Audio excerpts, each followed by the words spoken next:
Our theme this month is thankfulness. And my topic today is to give thanks no matter what. Give thanks no matter what.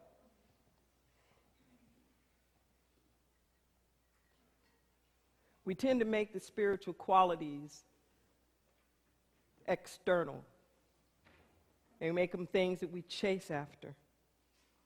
So we chase after love, and we chase after joy and peace and power and prosperity. And we think somehow if we get the symbols of those, then we have it. But it's the other way around. We have to start with them. Listen to what I'm saying. We have to start with it. We make thankfulness and gratitude a response. We put it on the back end. Say, well, yeah, I'll be thankful. Give me something to be thankful for. And then I'll be thankful. Give me something to feel loving about, and then I'll be loving. Give me something to make me feel prosperous, and then I'll feel prosperous. But it's the other way around. Listen to what I'm saying. It's the other way around. That when you start your day off with gratitude, you begin to see things that you otherwise wouldn't have been able to see. When you walk around the world in a state of gratitude, then you experience life differently. If you wait for something to show up to give you permission to feel like you're loving, then you're in a constant state of judgment. Well, is this it? No. That's only a 2 on my love Richter scale. I'm not going to express any love till it gets at least a 5. No. Gratitude, thanksgiving, it's on the front end. It's on the front end. Even forgiveness is on the front end. Listen to what I'm saying. Forgiveness is on the front end. It's not the back end. We're not going to sit around and wait to decide if this thing or that thing is worth forgiving. We have our litmus test. Well, how many times has this happened before? Should you have known better? Have I already forgiven this before? La-di-da-di-da, yes? And depending upon that, makes a difference on whether I'm going to be forgiving or not. But it's the other way around. It's the other way around. Forgiveness doesn't erase anything. It just shifts our relationship to it. So if I start off with the attitude of forgiveness, if I start off the day with this idea that, you know what? I don't care what happens today. It's not getting me off my game. I don't care what happens today. There is nothing that is so important that is going to make me shut down. I don't care what happens today. I'm going to let my light shine. Because the only way that I can stop shining on you is I've got to stop shining. And quite frankly, you ain't worth that much. I'm just saying.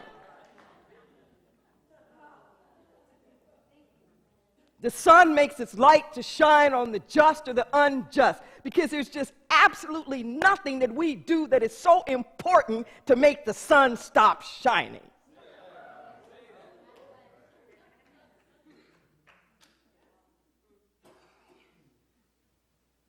Think about all that judgment that you have. Even that judgment you have about your own self. Think about it. There is nothing that you have done or have not done that is worthy of your shutdown. It's just not.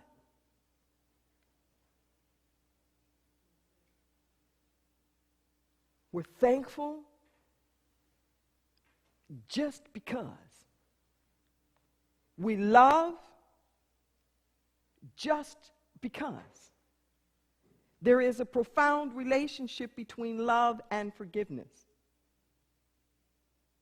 It's so profound that it's inseparable. They are the same thing. Unconditional love is a state of perpetual forgiveness. That's what unconditional love is. It is a state of perpetual forgiveness. Forgiveness doesn't erase what's happened. It shifts your relationship to it so you're not stuck. The universe isn't holding on to anything. It just keeps being the fullness of what it is no matter what. Breathe that in for a moment. When we say unconditionally loving, we are not talking about not having any values or any standards. Being unconditionally loving doesn't mean I have no values whatsoever. It means I keep loving even when my conditions are not met. Listen to what I just said. Being unconditionally loving does not mean I have no standards. It just means I'm not going to allow my loving to be based upon whether these standards are met or not.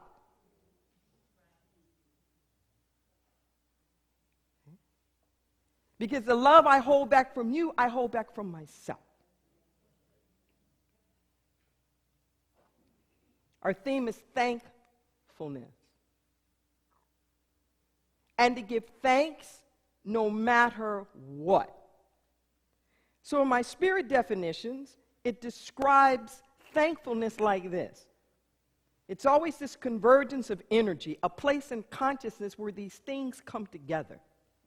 There's something we bring to the table, some activity that's enacted upon that, and something that's already here. When it all comes together, we get to experience the spiritual quality. It's not that the spiritual quality isn't there, we just don't experience it. See, love is always there. Sometimes we just don't experience it. Creativity is always there. We just sometimes feel it and sometimes we don't. And these definitions help us to explain what do we need to do to be able to experience it. It says thankfulness is where your appreciation of life. I'm just going to stop right there. Because if you don't have some kind of fundamental appreciation of life, you will not experience thankfulness. That's what you got to bring to the table, is an appreciation of life. Thankfulness is where your appreciation of life relishes. That's a juicy word. It relishes. It kind of wallows all in it and really enjoys it. It gets covered like relish, just gets all covered with it. When your appreciation for life relishes in the thoroughness of the journey. Thankfulness is when your appreciation of life relishes in the thoroughness of the journey. The thoroughness of the journey. So we are 2 days away from the 2016 presidential election, or the general elections, period. And there's a thoroughness of the journey. The thoroughness of the journey includes healing. And as frustrated as we all may be with what's going on, I am so thankful. Oh my God, I cannot tell you how thankful I am. Because you can't heal what you don't feel. You can't heal what you don't feel. And for us to get out of denial, to just get out of denial and to feel it all, we have an opportunity to do some real healing. But that's not going to be over in 48 hours. The election, yes. The journey, no. Listen to what I'm saying. The journey goes on. And there is a thoroughness of the journey. Part of the thoroughness of the journey is healing.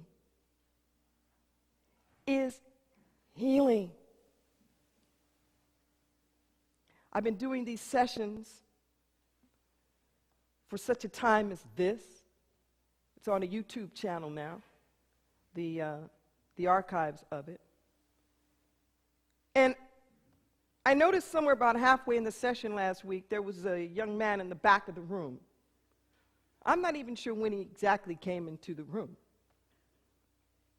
Thought I'd seen his face before somewhere, but couldn't exactly place it where.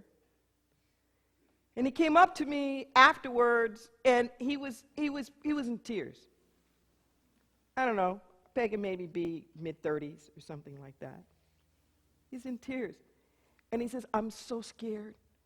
He said, I just needed to be near you. He said, I just needed to be around a voice of reason.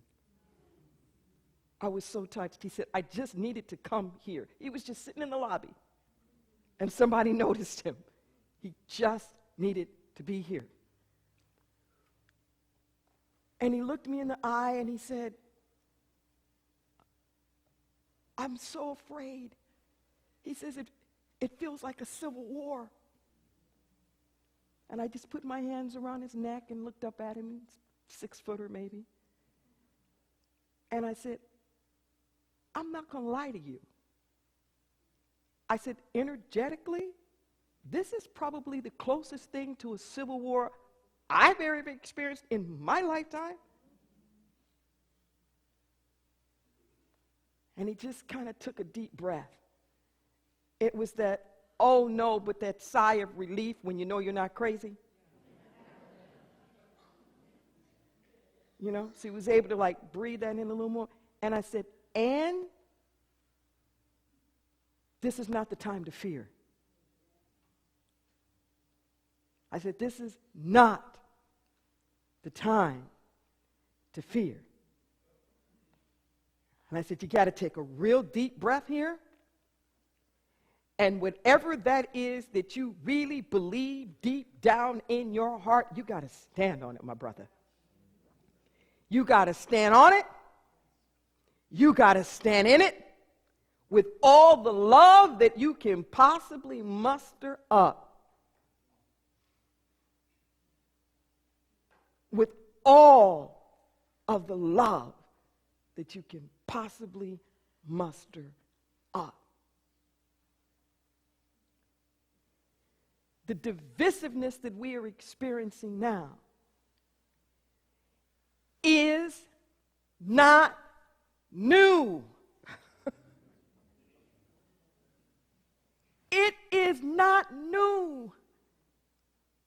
If you were to take an overlay of the maps of the past few elections and lay them over the patterns 150 years ago, you would see the same thing. This is not new. And listen to what I am saying. It is not, will the real America stand up? Because it's all the real America. And this one side kind of saying, well, we're the real Americans. Forget you over here. No, we're the real Americans. Forget. No. It's everybody. It's everybody. We got to move from the we won to we're one. This ain't about we won.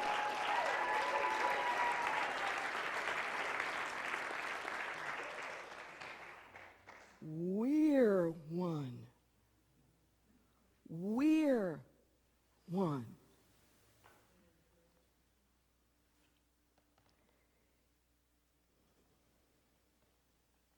It just amazes me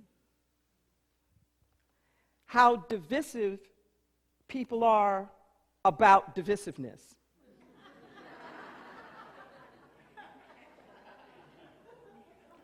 How much separation people are getting into about separation.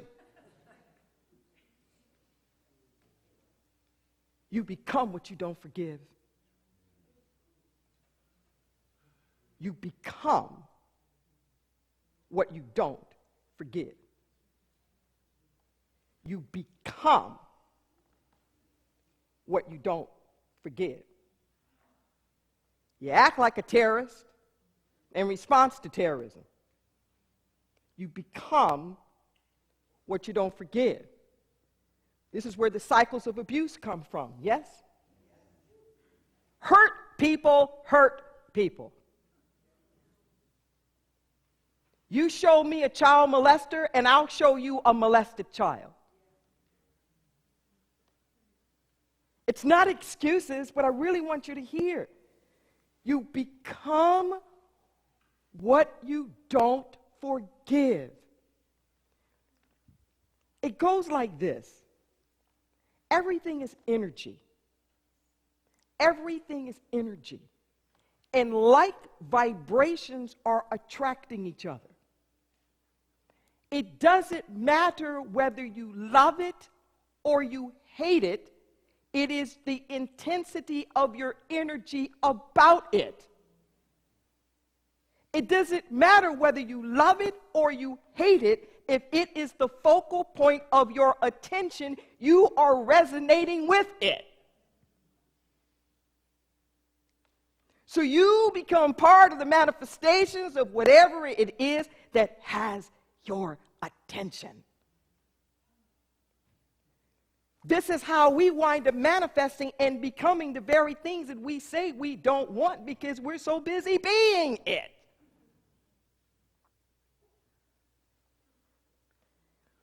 It's no mistake when the big busts come that it's always the preachers that are hollering the most about sin.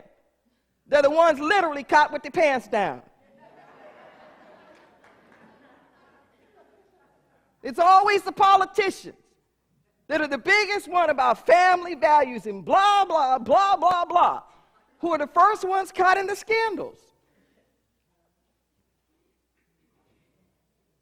Yes?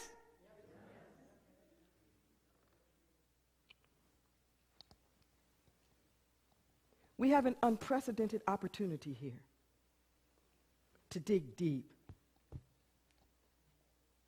We have an unprecedented opportunity here to break through.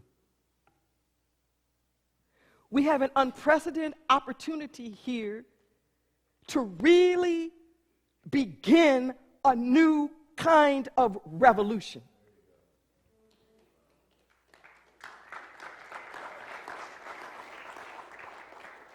We have not gone awry. We haven't started yet. We haven't gone awry. We have not. And for all this stuff about going back to what the founding fathers, I don't think so.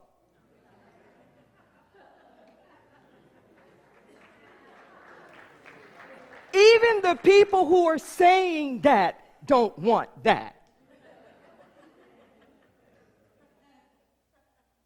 If you go home and you Google the U.S. Constitution, like the original U.S. Constitution, I am not kidding you.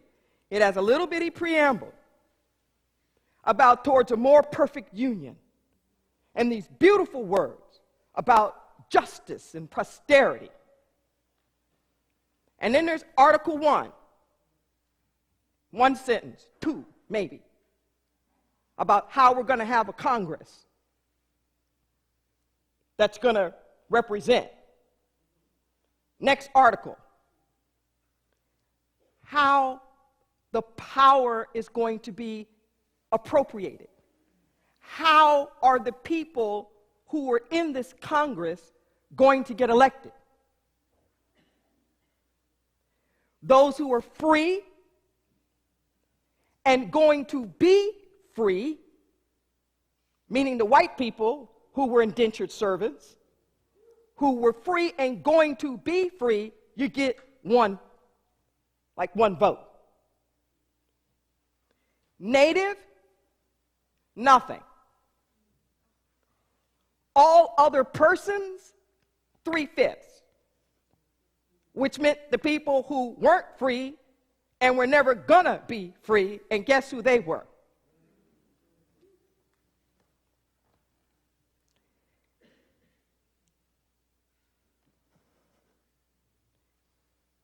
This is the second sentence of the Constitution.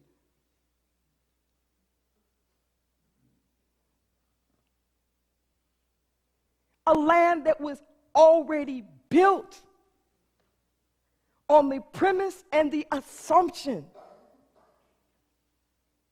that some people are free and some people are never gonna be free, but can still be counted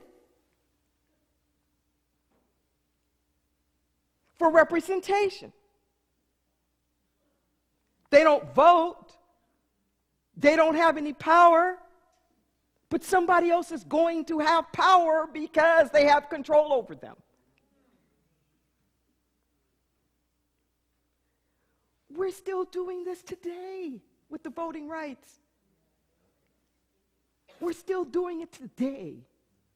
We're saying certain people can't vote, but yet there are representatives that have political power representing them.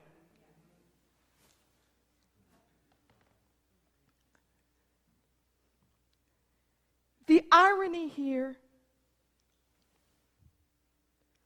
is that the United States wrote the manifesto.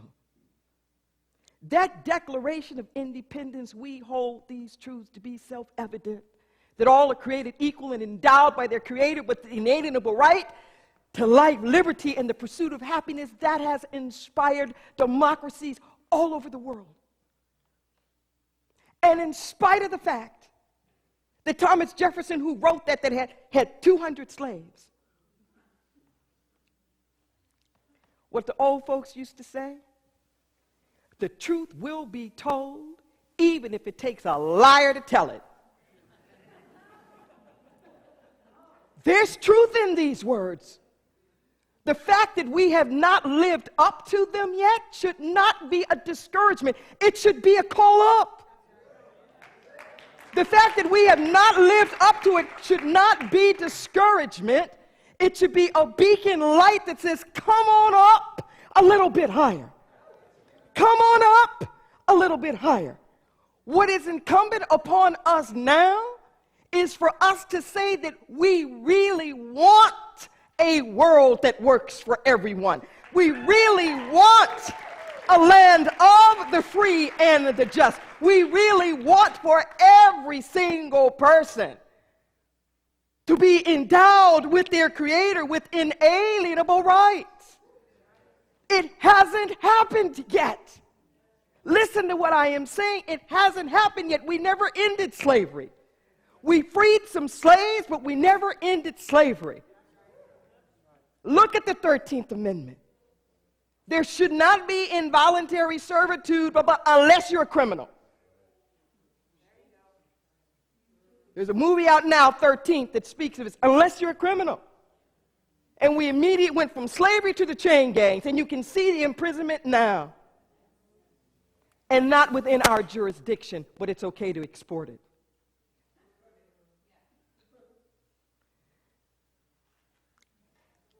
Let's not put our head in the sand anymore. 8 years ago, we talked about, we were post-racist.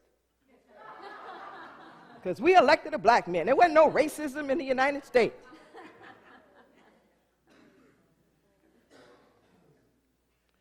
We can break through, but we can't break through without love in our hearts. We can't break through without forgiveness. How many conversations have I heard amongst people about the division in their own families? Yes? Any divisions in families around here? This isn't just a nation. And I don't know if I've ever seen kind of like a clear demarcation line that all ain't just about elections. It's going to be interesting Thanksgiving dinner this year. The holiday is going to be real interesting.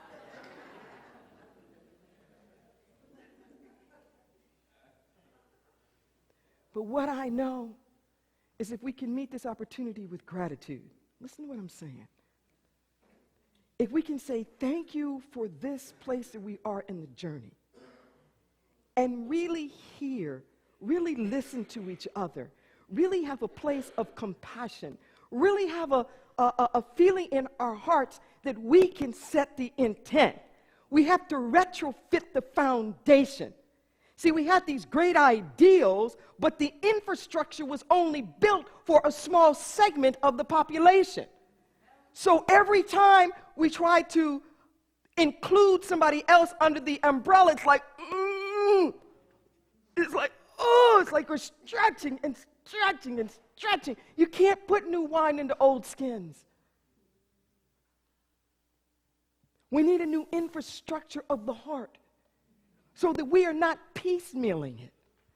Okay, well, this year, okay, it's going to be the immigrants, and okay, now it's the gay people, and oh, what's happening with the black folks over here, and oh, yeah, we got Muslims, huh? Okay, no.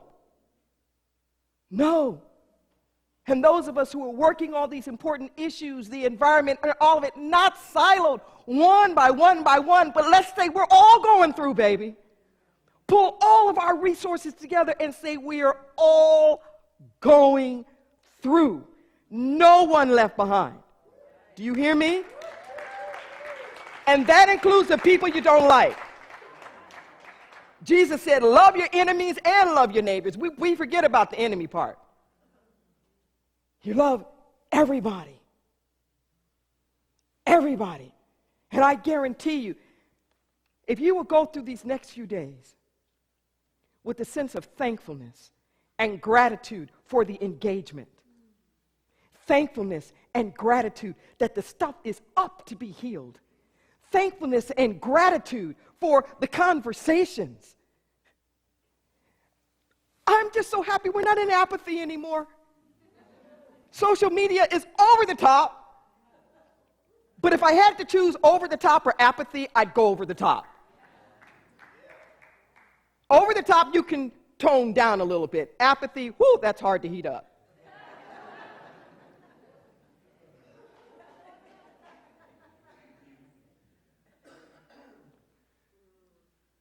Don't demonize. Don't other. It's the othering that's got us into trouble now. And take a deep breath on what I'm going to say. The big issue we have to face is supremacy on all fronts. But if you're looking down at your nose at other people for being backwards or stupid or whatever, or you can't say you're one with them, you're standing in supremacy.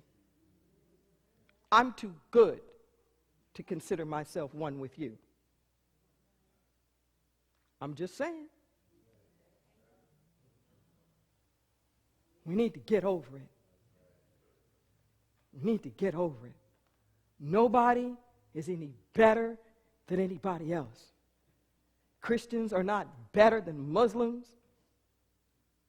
Documented citizens are not better than undocumented citizens. Nobody's better. We are all equal. There is a place for all of us if we have the heart for it.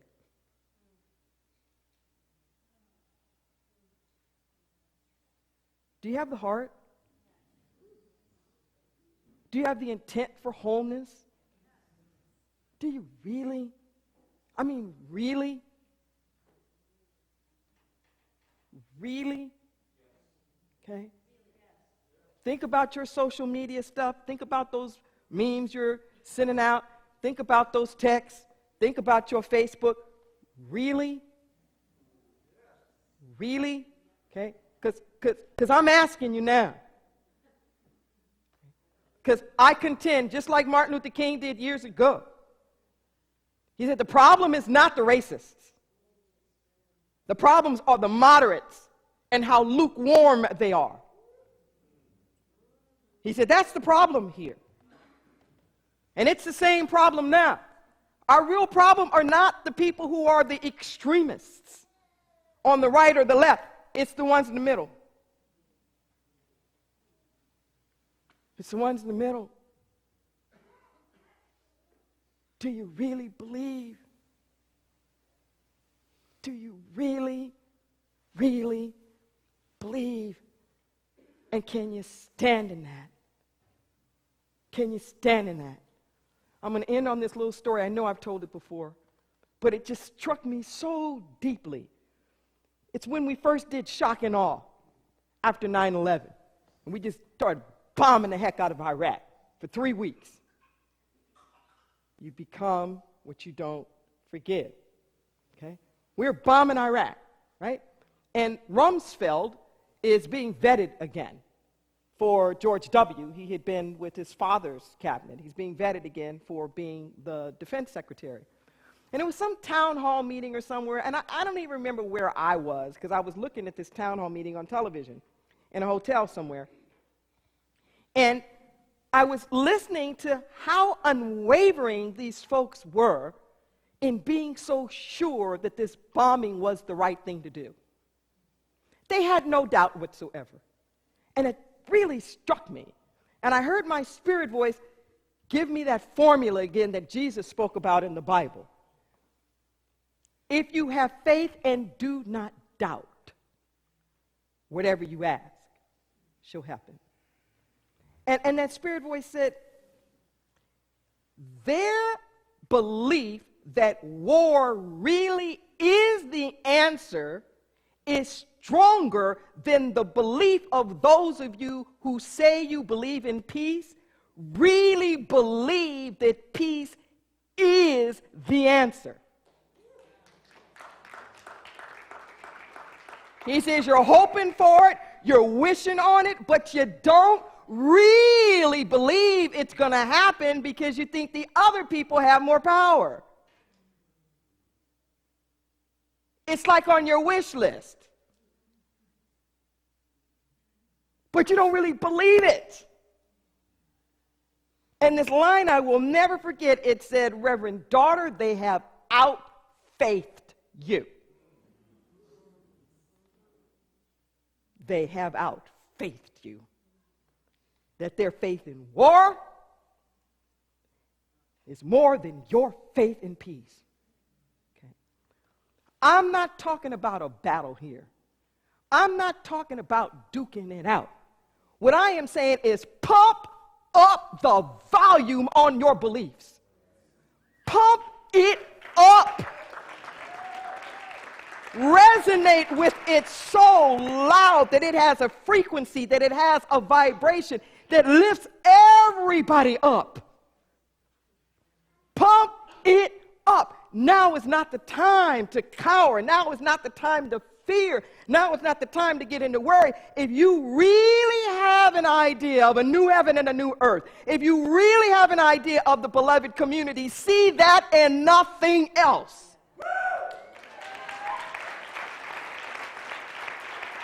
Where no is not an answer. Where everything else are like kids running around throwing a temper tantrum, but you got to be the adult in the family and say, baby, this is how it's going to be. Now, I don't care what drama you're going to do, but at the end of this drama, we're going over here.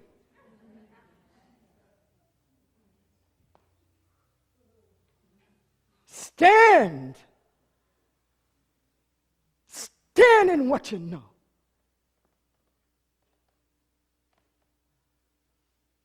And be grateful for the power, the privilege, the freedom to stand there. Breathe.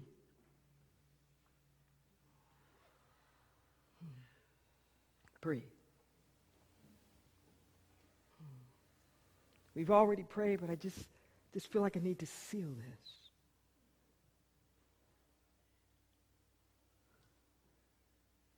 Oh, as we pray, standing on everything that is holy,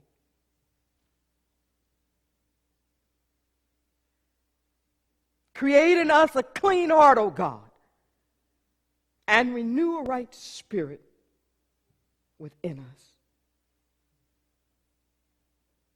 so that we walk hand in hand. Hand in hand. That the vision that we have is hand in hand. Like King's end of his I have a dream speech.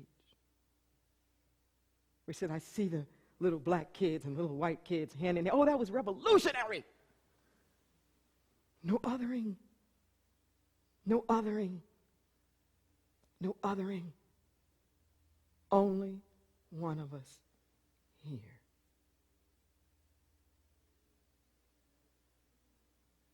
And so it is.